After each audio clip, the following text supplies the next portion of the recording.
Margaret Wilson woke up in her small apartment in the New York suburbs, irritated by the sound of her alarm clock. She prepared to catch the commuter train and had her usual simple breakfast.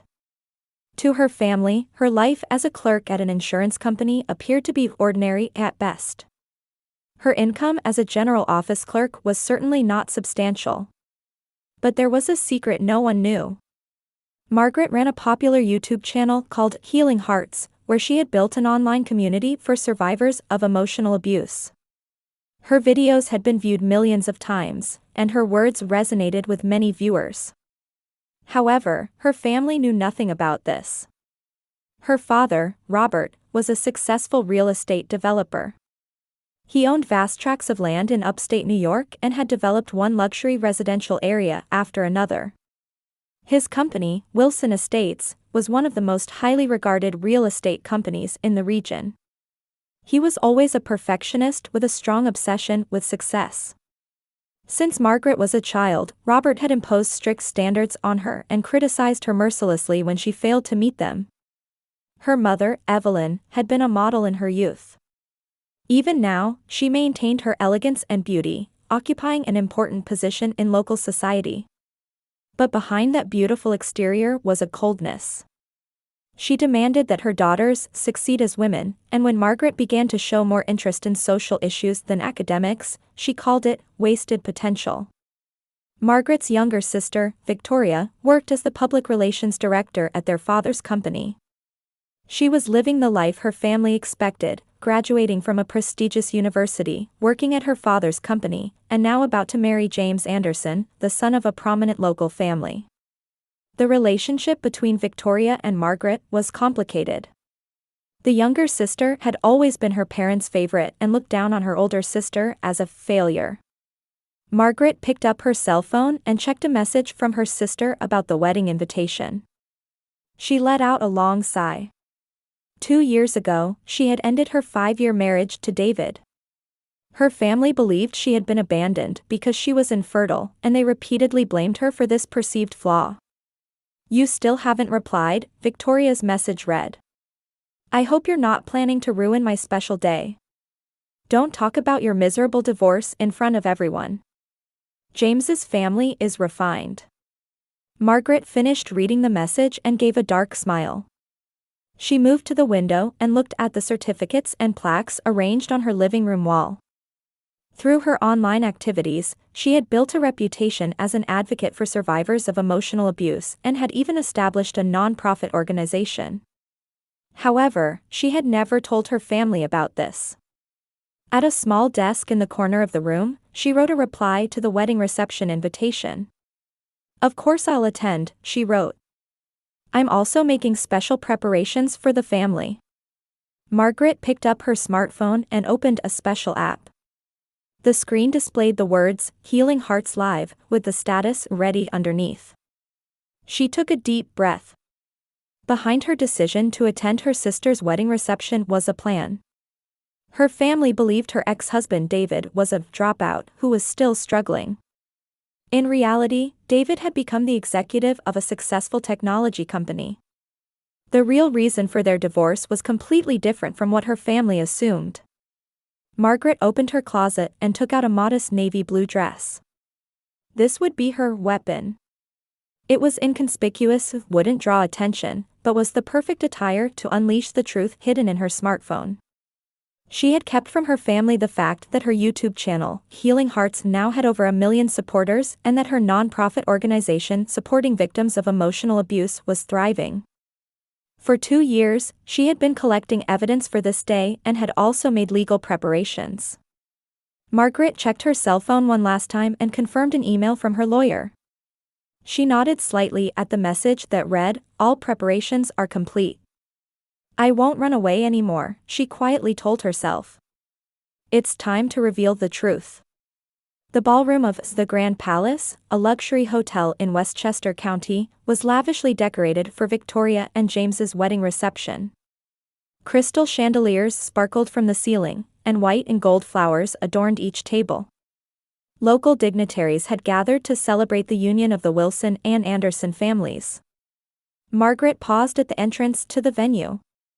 She had chosen her navy blue dress to blend in among the flashy outfits. She checked her smartphone and took a quiet deep breath. You finally came. Turning around, Margaret saw Evelyn standing there in perfect makeup and an expensive champagne gold dress. She looked her daughter up and down, frowning slightly. You could have dressed up a bit more, she said. This is a special day. Everyone is watching. Margaret gave a gentle smile. Where's Victoria? At the head table, of course. You're at table 8, with the relatives, Evelyn said, disappearing into the crowd. Margaret headed to her assigned seat. At the table sat distant relatives and employees of her father's company. She greeted them quietly and took a sip of water. The voice of the reception's MC echoed throughout the venue. Victoria and James appeared on the dance floor and began dancing to a sweet Ed Sheeran tune. Victoria's pure white wedding dress was adorned with beads, reflecting light with her every move. James gazed at her lovingly. Margaret observed quietly. In her hand, her smartphone vibrated slightly. A message displayed, ready. After the dance, food was served and champagne glasses were filled. Then came time for speeches. Robert Wilson stood up first and said, "We are honored to welcome the Anderson family." His speech was short and not sentimental, but there was obvious pride in his voice. My daughter Victoria has always been our pride. She has the talent and beauty that does justice to the Wilson name. Margaret picked up her wine glass and took a sip. Her eyes slowly scanned the room, settling on the projector and screen set up. Evelyn's speech centered on herself and her own youthful beauty. Victoria has inherited my beauty, she said, and the audience laughed politely. Then Victoria stood up. She looked around at the audience with a sparkling smile. Today is the happiest day of my life, she said. I want to thank everyone who supported me. Especially my parents, thank you for showing me the perfect model of life. She glanced once in Margaret's direction, curling her lips slightly. And I've prepared a special presentation, Victoria continued. A slideshow of family memories. The venue lights dimmed, and the screen brightened. The first few slides were photos of Victoria from childhood to the present. Beautiful, successful, always surrounded by her parents. And let me share a little about my sister, Margaret, Victoria said. The screen changed, and there in large letters it displayed, Margaret Wilson, infertile, failed marriage, high school dropout, low income, single. Giggles arose from the venue, gradually turning into loud laughter. Margaret's photo was projected on the screen. Margaret didn't move. Her expression didn't change, but internally she thought, it's begun. Victoria seemed to be enjoying the audience's reaction. Don't laugh too much. She'll cry, she joked. The venue erupted in even louder laughter. Evelyn took a sip of wine, staring ahead expressionlessly. There was a faint light of pleasure in her eyes. Robert chuckled and whispered to James's father sitting next to him, just a joke, right? Margaret slowly stood up. The laughter continued but gradually subsided as people noticed her standing. May I say a few words too? She asked in a quiet voice. Victoria looked confused. This wasn't part of the plan. Of course. But please keep it short. Margaret took out her smartphone. Let's begin, she said. She tapped something, and suddenly the venue's screen changed. It displayed the words, Healing Hearts Live, the reality of emotional abuse by family, and a viewer counter. The number rapidly increased, exceeding 1 million. The venue fell silent. At the same time, a chat box appeared in the corner of the screen, with messages streaming in. One stood out particularly. A message from David, the evidence is gathered. The legal team is standing by. You are not alone anymore. Margaret smiled gently. Ladies and gentlemen, hello. Let me tell you a little about what I know about the Wilson family. Victoria turned pale and looked toward her parents. Evelyn dropped her glass, and Robert half rose from his chair. "What are you trying to do?" he said in a low voice. "Just telling the truth," she answered. "The truth everyone has been wanting to hear." Margaret's hands weren't trembling.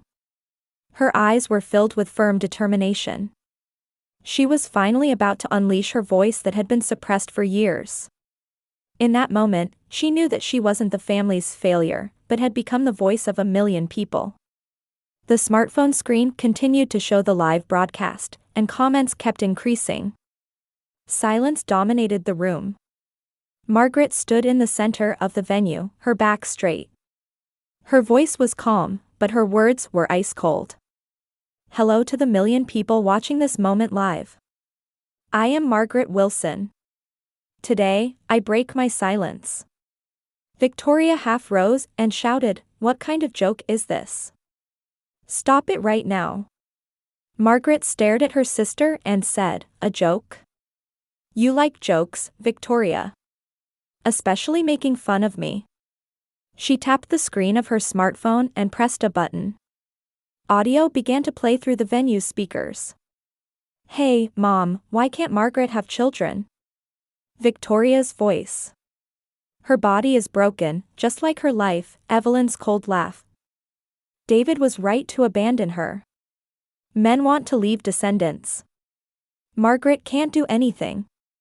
As the recorded conversation continued, Margaret directed the camera at the audience, zooming in on Robert, Evelyn, and Victoria's faces. All three had turned pale.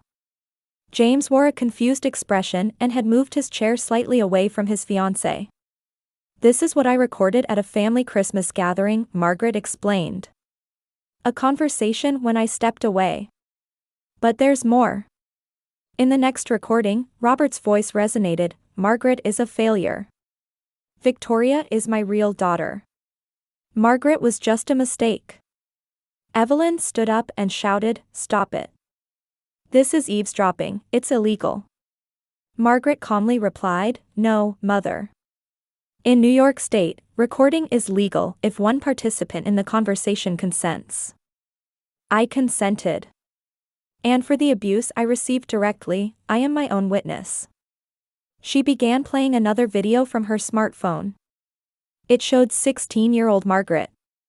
She was returning home from a piano concert, happily reporting, "I got second place." "You mean you lost?" Robert says. "The Wilsons are never second. It's either first or nothing." The smile disappears from young Margaret's face. "Second out of 25, Dad." "Loser," he says and leaves the room. The atmosphere in the venue began to change. Uncomfortable whispers started among the guests, and many people looked ill at ease. James's parents were visibly disturbed and were talking to each other in hushed voices. Margaret continued. "Throughout my life, I've experienced thousands of such moments. I've constantly been called a loser, defective, disgrace.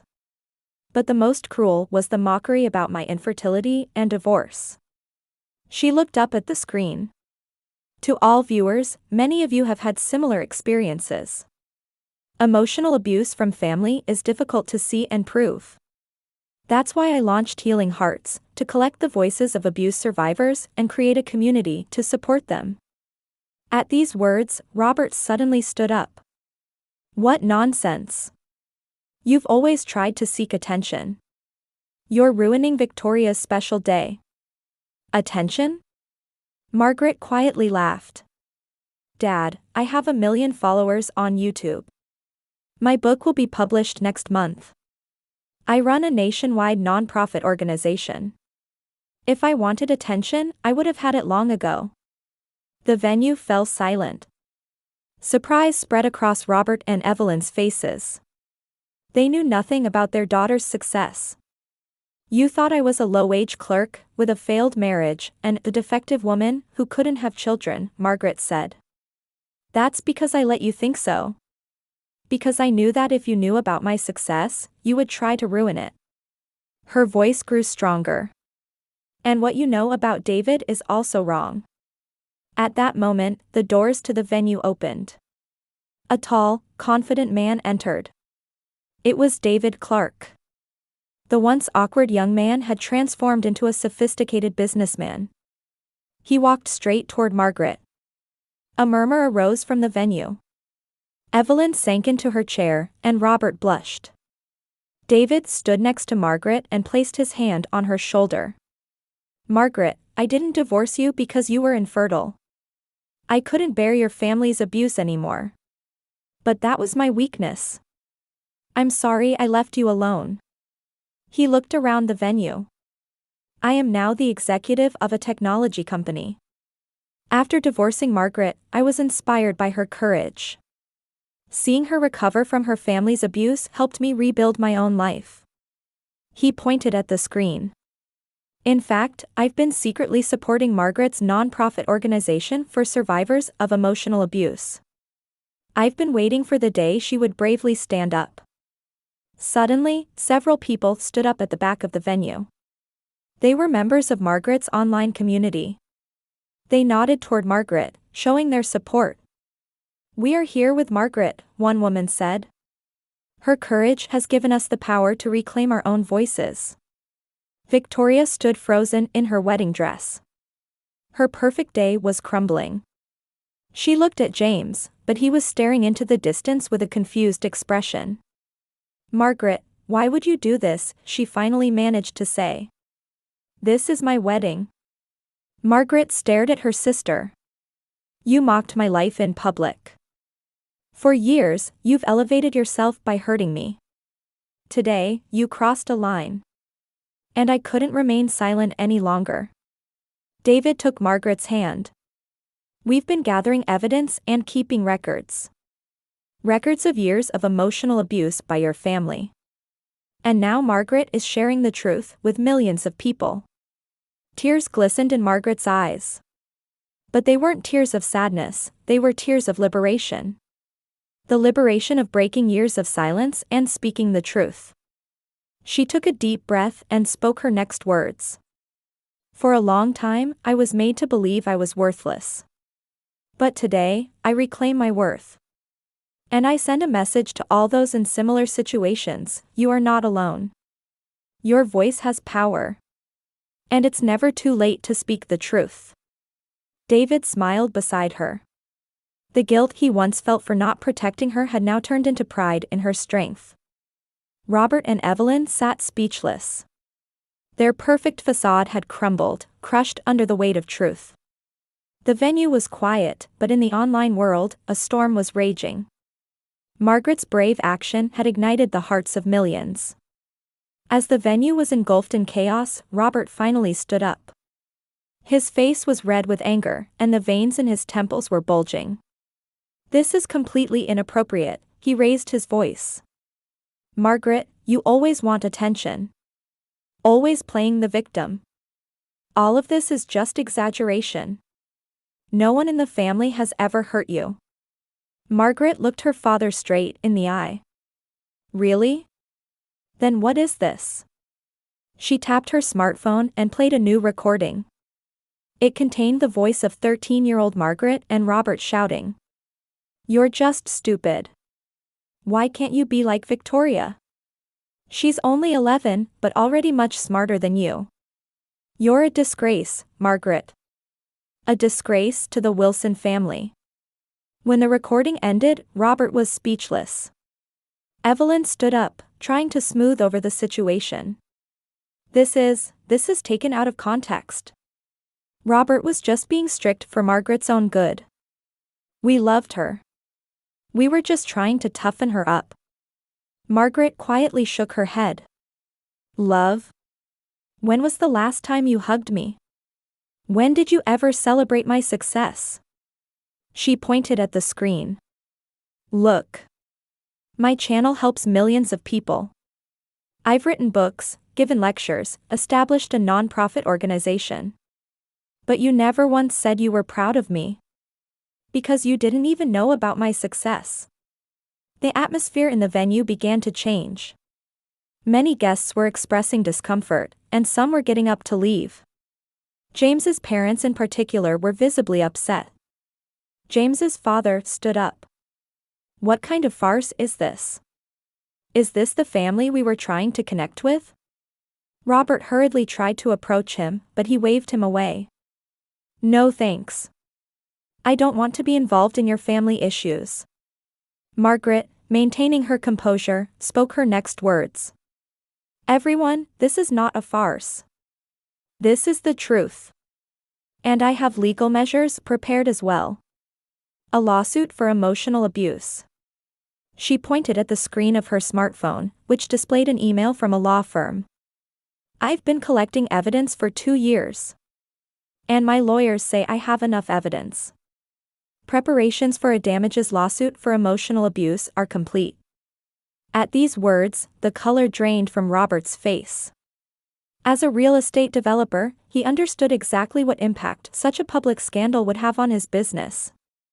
Margaret, we're family, he suddenly said, changing his tone of voice. Family matters should be resolved within the family. Margaret smiled. Now you bring up the importance of family? She continued the live broadcast and looked at David. We know what a real family is. It's not blood ties, but connections between people who respect and cherish each other. At that moment, an unexpected development occurred. James stood up and moved away from Victoria's side. Step by step, he approached Margaret. I don't intend to marry into such a family, he said, staring at Victoria. Victoria turned pale. What are you saying? This is all lies. Margaret has always just been jealous. James shook his head. I've seen how you talk about your sister these past few months. How much you despise her. And today, you've shown it in public. I don't want to spend my life with someone like that. He approached Margaret and stood before her. I respect your courage. Thank you for becoming the voice of many people who have suffered abuse. The venue fell silent again. Victoria began to cry, her perfect makeup starting to smear. Margaret took a deep breath, preparing to reveal the final truth. I must speak one more truth. About my divorce and infertility. She looked at David, who nodded. I am not a failure. The divorce wasn't because David stopped loving me, but because he couldn't stand up for me. David nodded sadly. I was weak.